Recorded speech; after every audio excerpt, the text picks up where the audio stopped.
இசைக்கலைஞர்களே, இது ஒரு புதிய அறிவிப்பு.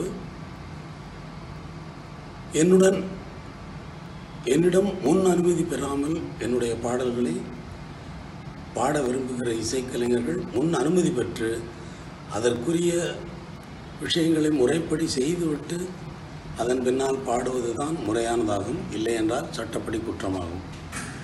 என்னிடம் முன் அனுமதி பெறாமல் பாடுகிறவர்களோ இசைக்குழுவர்கள் வாசிக்கிறவர்களோ அப்படி செய்வது தவறு என்பதை நீங்கள் உணர வேண்டும். அப்படி செய்தால் நடவடிக்கை எடுக்கப்படும் என்பதை தெரிவித்துக் கொள்கிறேன். இதுவரை ஐபிஆர்எஸில் நான் மெம்பராக இருந்தேன். நான் இப்பொழுது ஐபிஆர்எஸின் மெம்பராக இல்லாத காரணத்தால் இதுவரை என் சார்பாக வசூலித்து கொண்டிருந்த ராயல்டி தொகையை நமது தென்னிந்திய திரைப்பட இசை கலைஞர்கள் சங்கத்திற்கு அந்த உரிமையை நான் வழங்கியிருக்கிறேன். ஐபிஆர்எஸ்க்கு பதிலாக நமது இசை கலைஞர்கள் சங்கம் இந்த ராயல்டி தொகையை வசூல் செய்யும் என்பதையும் தெரிவித்துக் கொள்கிறேன். பாடகர்கள் பாடகிகளும் இதில் உள்ளடங்குவார்கள் என்பதையும் தெரிவித்துக் கொள்கிறேன்.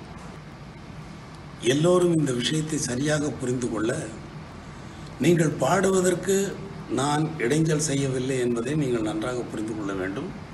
நீங்கள் வாங்குகின்ற பணத்திற்குத்தான் ராயல்டி தொகையை தவிர நீங்கள் பாடுகின்ற பாடலுக்கு ராயல்டி தொகை இல்லை.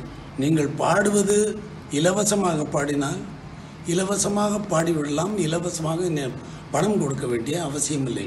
இதை சரியாக புரிந்து கொள்ளுங்கள். சின்ன விஷயம். பணம் வாங்குகிறீர்கள் அல்லவா? சும்மாவா கச்சேரி பண்ணுறீங்க? என் பாட்டு தானே பாடுறீங்க.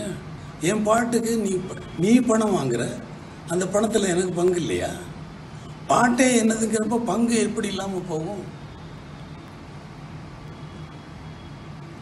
பங்கு என்ன? ஒரு சின்ன தொகை. அது பேருக்கு தானே கேட்குறது. சட்டப்படி இருக்கணுங்கிறதுக்காக நாளைக்கு வருகிற ஜெனரேஷனுக்கு அது கண்டிப்பாக இது ஒரு பெரிய நடவடிக்கையாக இருக்கும்.